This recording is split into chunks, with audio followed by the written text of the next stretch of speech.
Oke, bismillahirrahmanirrahim. Assalamualaikum warahmatullahi wabarakatuh. Selamat pagi siswi Al-Mansur kelas 12 IPA. Nah, pada kesempatan pagi hari ini kita akan melanjutkan pembelajaran kimia mengenai bab kedua, yaitu reaksi redoks dan juga elektrokimia. Nah, kalian sudah tidak asing lagi ya pasti dengan namanya redoks, karena ini merupakan materi yang telah kalian pelajari dulu di kelas 10, karena kita sudah belajar mengenai bilangan oksidasi. Nah ya, saya harap buku kalian atau catatan kalian itu masih ada di yang kelas 10 ya, karena materi dasarnya kita akan menggunakan bilangan oksidasi di kelas 10 dulu. Nah, sebelum itu saya review kembali mengenai pengertian reaksi redoks. Nah, pengertian reaksi redoks itu dibagi menjadi 3 ya, dimana redoks sendiri itu kan terdiri dari kata reduksi dan juga oksidasi. Nah, yang pertama, redoks itu dapat kita dasarkan pada penambahan dan juga pengurangan oksigen. Jadi reaksi oksidasi itu adalah penambahan oksigen pada suatu zat, sedangkan reaksi reduksi adalah pelepasan oksigen dari suatu senyawa. Ya, misalkan ini ya, untuk reaksi oksidasi 2Fe ditambah, nah berarti dia apa? Dia menyerap ya, atau menangkap oksigen menjadi 2FO 0 FeO maksudnya ya. Nah, kalau O nya O2 ini di sebelah kiri berarti dia menangkap, sedangkan kalau di sebelah kanan seperti ini berarti dia melepas. Kemudian untuk reaksi redoks ini juga bisa kita dasarkan pada pelepasan dan juga penangkapan elektron. Nah, pada reaksi oksidasi itu terjadi pelepasan elektron, sedangkan pada reaksi reduksi terjadi penangkapan elektron. Pada reaksi oksidasi, lihat elektronnya ini ya, E ini ada di sebelah kanan, berarti dia dilepaskan dari Fe2+ ini. Kemudian kalau reduksi dia menangkap ya, berarti posisi dari elektronnya itu di reaktan atau di sebelah kiri. Kemudian konsep yang ketiga yang paling akurat ya, yang sering kita gunakan walaupun 1, 2, 3 tetap kita gunakan, itu adalah berdasarkan penurunan bilangan oksidasi ya. Jadi kalau reaksi oksidasi itu sendiri itu reaksi yang mengakibatkan peningkatan bilangan oksidasi. Kalau oksidasi kan bilangan oksidasinya naik, sedangkan kalau reduksi bilangan oksidasinya turun, seperti itu ya. Nah, ini saya review kembali untuk bilangan oksidasi itu ada ketentuan-ketentuannya ya. Yang pertama, bilangan oksidasi untuk unsur bebas itu adalah 0 ya. Contohnya Na, K, Mg, H2, P4, S8. Nah, jika dia berdiri sendiri atau seperti ini, maka bilangan oksidasinya adalah kosong. Kemudian untuk bilangan oksidasi atom F itu adalah nilainya -1. Kemudian bilangan oksidasi logam golongan 1A, golongan 2A, Ag, ZnAl itu sesuai dengan letak golongan pada sistem periodik unsur dan selalu bertanda positif. Misalkan bilangan oksidasi untuk logam 1A ya, itu +1. Kalau 2A itu berarti +2, 3A berarti +3, seperti itu ya. Nih. Kemudian untuk bilangan oksidasi ion monoatomik ya, maksud monoatomik itu sebenarnya apa ya? Jadi dia berdiri sendiri, Fe saja, tidak Fe Ze atau FeO. Itu kan sudah 2, itu sudah poli ya. Kalau mono berdiri sendiri. Nah, bilangan oksidasi untuk ion ya, monoatomik itu sama dengan jumlah muatannya. Kalau Fe3+ berarti bilangan oksidasinya juga positif 3. S muatannya 2-, maka bilangan oksidasinya adalah -2, seperti itu.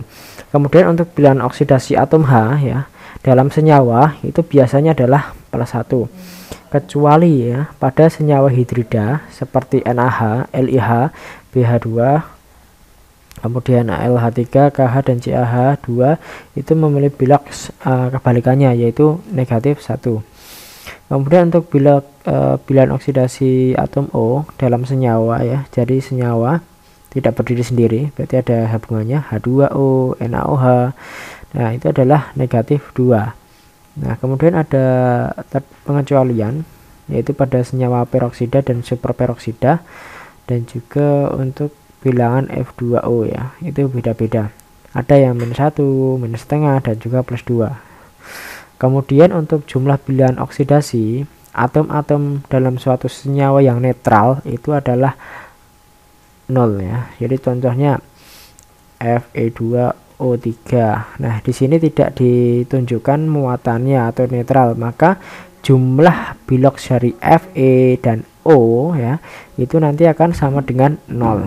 Nah, kemudian jumlah bilangan oksidasi untuk ion ya, atom-atom dalam suatu ion itu jumlahnya sama dengan muatannya. Misalkan SO4 2-, maka jumlah bilangan oksidasi dari S dan juga O ya, itu nanti adalah negatif 2 mengikuti muatannya.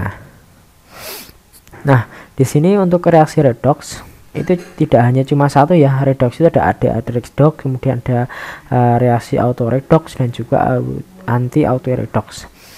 Nah, kalau di sini saya analisis ya. Jadi misalkan ada persamaan kimia ya, ada reaksi kimia.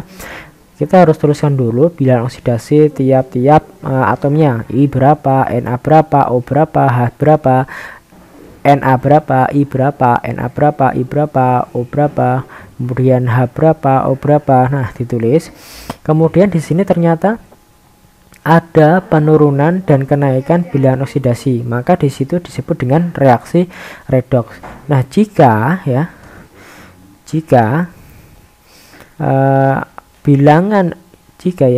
yang mengalami oksidasi dan juga yang mengalami reduksi ya, itu adalah senyawa yang sama, itu disebut dengan autoredoks. Ini kan I2 ya. I2 ini mengalami reduksi karena biloksnya turun ya, dari I2 menjadi NaI ini sih, dari 0 menjadi -1, kemudian menjadi +5 pada NaIO3. Nah, maka di sini disebutlah bilangan reaksi autoredoks. Kemudian untuk reaksi anti autoredoks itu kebalikannya. Jadi ada reaksi adduksi dan juga oksidasi, tetapi hasilnya nanti ya, hasilnya itu merupakan atom atau senyawa yang sama ya. Nah, kemudian untuk yang pertama ini ya, penyetaraan reaksi redoks ya. Jadi kalau dulu gitu kita hanya mencari ini redoks atau bukan, mana yang oksidator, mana yang reduktor, mana yang hasilnya seperti itu. Maka di kelas 3 ini kita akan belajar lebih dalam lagi, yaitu menyetarakan reaksi redoks. Nah, reaksi redoks sendiri itu dibagi dua ya. Jadi reaksi yang mengandung ion ya, jadi ada muatan-muatannya seperti ini, negatif, kemudian 2-, 2+, kemudian ada yang reaksi molekul yang tidak ada muatannya ya, jadi netral semuanya. Nah, di mana reaksi ion itu dapat diselesaikan dengan dua metode ya. Jadi untuk bisa menggunakan metode setengah reaksi dan juga metode perubahan bilangan oksidasi. Sedangkan reaksi molekul itu lebih mudah digunakan metode perubahan biloks karena tidak ada muatannya. Nah, kemudian dimana untuk reaksi setengah reaksi ya, untuk metode setengah reaksi dan juga perubahan biloks itu ada dua keadaan. Jadi reaksi itu berada di lingkungan yang asam atau di lingkungan yang basah, maka penyelesaiannya akan berbeda tentunya. Pada kesempatan hari ini kita akan belajar dulu mengenai yang cara setengah reaksi ya, cara setengah reaksi dulu ya, setengah reaksi tapi untuk yang asam dulu. Nah, metode setengah reaksi ion atau ion elektron ya. Nah, jika pada suasana asam dulu, kita belajar di suasana asam karena butuh ketelitian ya untuk menyetarakan reaksi, jadi kita pelan-pelan saja, nggak usah terburu-buru. Yang pertama, jika ada suatu reaksi kimia, pertama kita harus identifikasi dulu ya. Kita pecahkan menjadi dua bagian, reaksi oksidasi dan juga reduksi. Caranya gimana? Ya, kita tulis bilangan oksidasinya, kemudian kita lihat terjadi penurunannya yang mana, yang kenaikannya yang mana. Nah, kemudian yang kedua kita harus samakan jumlah atom yang mengalami reduksi atau oksidasi. Misalkan yang mengalami reduksi adalah atom N ya, N sebelah kiri, N sebelah kanan, berarti ada perubahan bilangan oksidasi, berarti jumlah N nya itu harus sama dulu. Kemudian samakan jumlah O ya dengan menambahkan H2O. Kemudian samakan jumlah H dengan menambahkan H+. Setelah jumlah O dan H sama, maka tinggal kita samakan muatannya dengan menambahkan elektron. Ya, elektron pada ruas yang memiliki jumlah muatan yang lebih besar. Maksudnya yang lebih besar seperti ini. Antara -1 dan juga -5 itu lebih besar mana? Ya, -1 ya. Jadi besar itu arahnya ke positif. Kemudian 0 sama -5. Besar mana? Ya besar 0 ya, karena arahnya positif. Kemudian samakan jumlah elektron dengan cara substitusi ya, bisa ya. Pakai eliminasi mas saya. Pakai eliminasi, kemudian tinggal dijumlahkan kedua reaksi tersebut. Nah, misalkan ya, ada soal ya, di sini ada reaksi MnO4- ditambah Cl- menghasilkan Mn2+ ditambah ClO3- dalam suasana asam. Nah, ingat dalam suasana asam tadi. Pertama kita tuliskan dulu ya bilangan oksidasinya. Mn-nya itu 7, kemudian O-nya itu -2, Cl ini -1 karena muatan 1, Mn ini karena muatannya +2, maka juga ini +2. Ini miring ya ini ya. Cl ini -5, kemudian O-nya tadi -2. Nah, cara yang paling sederhana kita lihat ya. Mn kan berubah dari +7 menjadi +2, berarti turun, berarti reaksinya reduksi. Berarti kita tulis reaksi reduksi yang mana? MnO4 menjadi Mn2+ seperti ini. Kemudian Cl- ya dari -1 menjadi +5, berarti kan naik, berarti ini reaksi oksidasi. Atau lebih sederhananya seperti ini. Kalau kita ingin memecah menjadi dua reaksi, lihat kita patokan dulu ini MnO4, Mn berarti di ruas kanan ada enggak Mn? Oh, ini Mn juga, berarti kemungkinan besar reaksinya itu MnO4 sama Mn ini. Kemudian reaksi satunya Cl sama ClO3. Ini enggak perlu dituliskan, ketika kalian mengerjakan enggak perlu dituliskan reduksi oksidasi, yang penting kalian teruskan reaksi-reaksinya atau pecahan reaksinya seperti ini. Setelah itu ya, setelah kalian bagi menjadi dua reaksi, kalian samakan jumlah atom yang mengalami reduksi atau oksidasi. Oke, kebetulan dalam hal ini tidak ada perubahan ya, tidak ada perubahan. Mn yang berubah ya, Mn di ruas kiri ada 1, kemudian di ruas kanan juga ada 1, sedangkan Cl di ruas kiri ada 1, di ruas kanan juga ada 1, maka tidak ada perubahan. Kemudian samakan jumlah atom O dengan menambahkan H2O. Nah, untuk yang sebelah kiri ya, untuk yang MnO4-, nah ini kan ada 4, sedangkan yang sebelah kanan belum ada. Maka sebelah kanan kita tambahkan 4 molekul H2O sehingga jumlah atom O-nya sama, di kiri 4, di kanan juga 4. Kemudian untuk Cl- ya, ini di ruas kanan ada 3, otomatis di ruas kiri harus ditambahkan 3 juga, ditambahkan 3 H2O. Setelah jumlah O nya sama, barulah kita samakan jumlah H-nya dengan menambahkan H+. Nah, di sini untuk sebelah kanan ya, kanan itu ada 8, sedangkan yang kiri itu belum ada ya kan, maka ditambahkan 8 di sebelah kiri, 8H+. Kemudian yang Cl tadi sebelah kiri itu ada berapa? 3H2O, berarti hanya ada 6. Otomatis sebelah kanan harus ditambahkan 6 supaya setara. Nah, setelah setara kita harus samakan muatan ya, muatannya. Caranya gimana? Caranya adalah kita hitung semua muatan di tiap ruas. Nah, ini kebetulan ya ini 5 nanti belakangan. Kebetulan kan awalnya ini kan 8 plus ya kan, 8 plus, kemudian untuk MnO4 ini muatannya adalah -1, berarti plus 8 ditambah -1, berarti jawabannya adalah plus 7 ya, maka di ruas kiri itu plus 7. Di ruas kanan kita lihat ini H2O netral, ini 2 plus, berarti plus 2.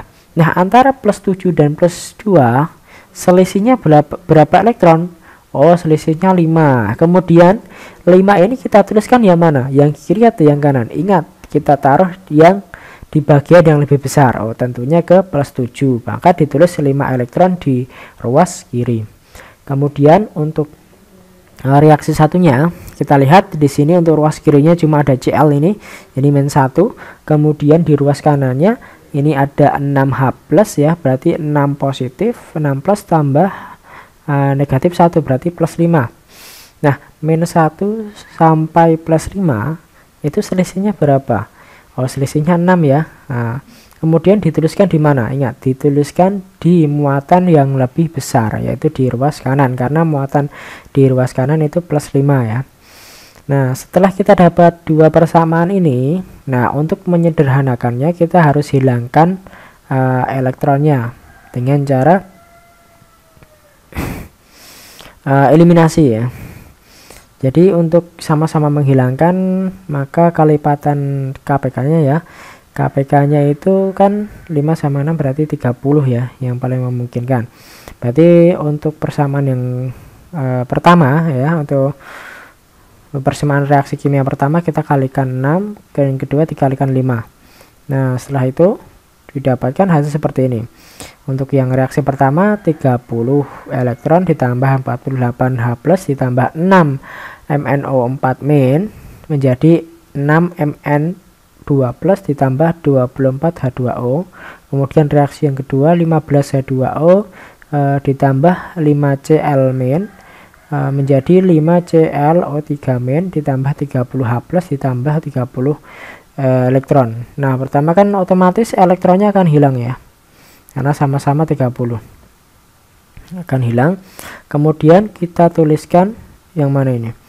Ini 48 ya, di ruas kiri 48, di ruas kanan 30.